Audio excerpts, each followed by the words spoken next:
आज हमारे साथ डॉक्टर विशाल सर कादराबाद परिसर में, इन्होंने आज शिविर का 4 दिवसीय शिविर रखा है। आइए उनसे जानते हैं कि उन्होंने शिविर में क्या क्या वो आगे करने वाले हैं और ये कब से कब तक रहने वाला है। विशाल सर, हा खरं जर बघितलं तर जनतेच्या आग्रह खातीर आम्ही हा 3ऱ्या वर्षी शिबिर घेत आहोत। प्रथम वर्षी जेव्हा आम्ही शिबिर घेतला होता तो 1 दिवसीय होता। दुसऱ्या वर्षी जेव्हा आम्ही घेतला होता तो 2 दिवसीय होता आणि आज हा तिसऱ्या वर्षी जो आम्ही घेतोय हा 4 दिवसीय शिबिर घेतोय आम्ही। याचं मुख्य कारण म्हणजे असं की कादराबाद परिसरातील गरजू लोकांची संख्या, ज्यांना नेत्रांचे आजार आहेत, ती खूप मोठ्या प्रमाणात आहेत। म्हणून मी व माझ्या मित्रमंडळांनी असं ठरवलं की हा 4 दिवसीय शिबिर व्हायला पाहिजे।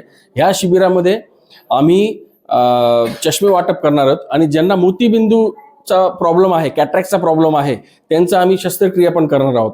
हा शिबिर 10/11/2025 पासून तर 10/12/2025 पासून तर 13/12/2025 पर्यंत असणार आहे। याचा वेळ जो आहे सकाळी 10:30 ते दुपारी 3 वाजेपर्यंत असणार आहे आणि याच्यामध्ये आम्ही लाभार्थ्यांना चष्मे वाटप करत आहोत।